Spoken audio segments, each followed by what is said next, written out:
found was using Mobil 1 5W30 full synthetic, and I used a motorcraft filter, you know, the FL 500S, I believe that's what the part number is on that. And you know, post oil change, it's been about, you know, a year. Obviously I've done many oil changes within that because I do drive the car a lot, but I haven't experienced the coyote tick since that day of doing the oil change.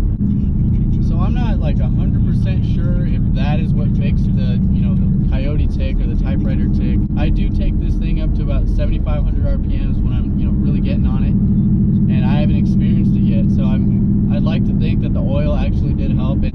And one thing when I did the oil change was, I don't know if this might have been it. I was thinking maybe the cheap oil filter wasn't getting the proper, you know, oil flow. The baffling might have been different. Maybe that's what was causing the noise. I don't think it was starving, you know, oil, any sort of oil. But you know, it was just another factor. I thought that could be, you know, it could be possible. So I went with the motorcraft filter that's, you know, meant for this car. And what I like to do is I would actually prime the filter by putting, you know, maybe a quarter of a quart inside the actual filter and just make sure it's completely lubricated before I put it on the engine. You know, after doing that oil change, I haven't heard the coyote tick since, so it would definitely be something trying if you're trying to figure out, you know, what's causing this coyote tick, what can I do to fix it before going to the dealership and, you know, starting a whole case on it. I think it's worth trying the 5W30 motorcraft filter as well. And you know, I know there's a lot of guys out there that say Mobil 1 5W30 isn't rated for this engine or whatever, but I haven't had a problem since. Yeah, I'm gonna head home. I'm gonna do this oil change. That way I can include the video and show you guys exactly how I do it. I'm not sure if it makes a difference, but you know, it worked for me. I'm gonna document it, and that way people can follow along, and you know, maybe it fixes their coyote tick. The fact that some people have taken their car to the dealership with a coyote tick, and it's been pretty severe, where they actually, you know, break the engine down and there's actual flashing on the inside of the cylinder walls. And, you know, that's obviously a serious issue with, you know, from Ford. And I understand that this oil change can't be a, you know, fix it all thing, but like I said, for me it worked. Just go ahead and give it a shot, and you know, hope for the best.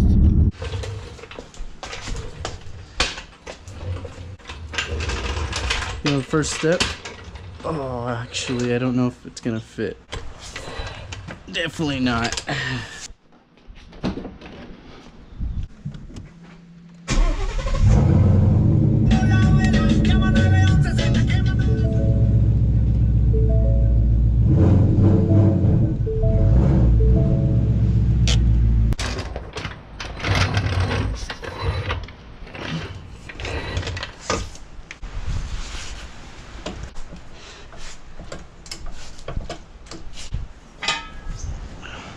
Ooh, spiders. Oh, so close.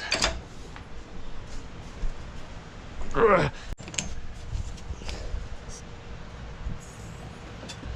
right. So, now that the car is properly lifted, we can fix that coyote tick.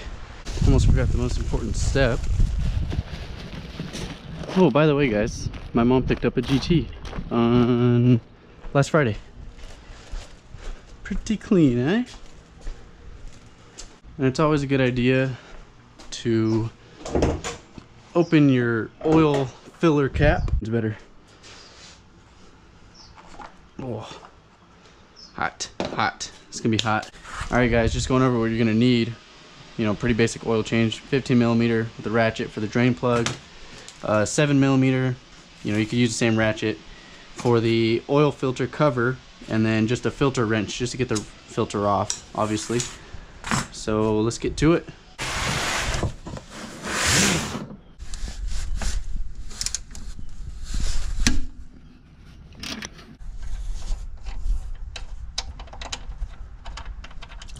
Whew. Go ahead and wait a couple minutes, let this completely drain out, and then we'll go ahead and cap it up and get the filter draining. It's sitting right in front of the power steering rack on the driver's side. It's got this nice little cover here with this annoying 7mm bolt. Take that off and it reveals it. It's extremely dirty in there. So all we're gonna do is put the oil filter wrench on it, give it a nice little squeeze and turn it. And what I like to do is actually I prime the filter. So what I do is get a little oil, get a good amount in there, swish it around, get some oil on your finger, and just put it all over, especially on the O-ring there.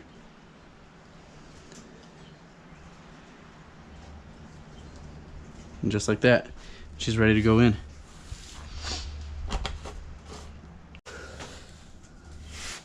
Being that there's oil in it, kind of got to be careful which way you tilt it. Probably not a good angle for the GoPro, but you get the gist.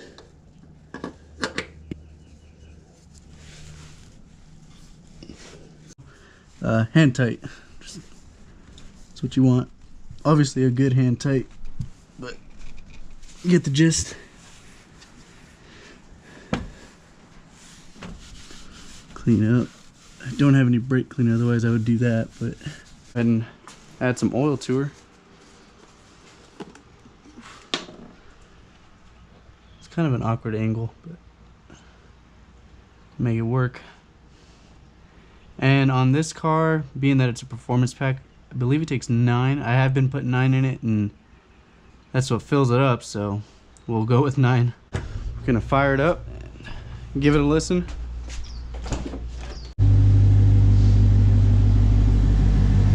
This thing honestly runs extremely smooth, you know, other than the injectors, which you can clearly hear. That's what you hear, the clicking, that's the injectors. But other than that, no abnormal noises. We'll get underneath it so you can get a listen.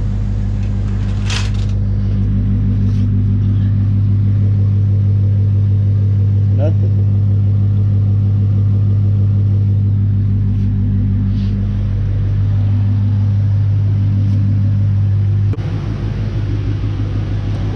I'm gonna let the oil run down. We'll go ahead and check the oil and see how we're looking on level. So now we're gonna check the oil. Let me get my rag out. Just make sure we're level and full, where we're supposed to be at. Whew, that's hot.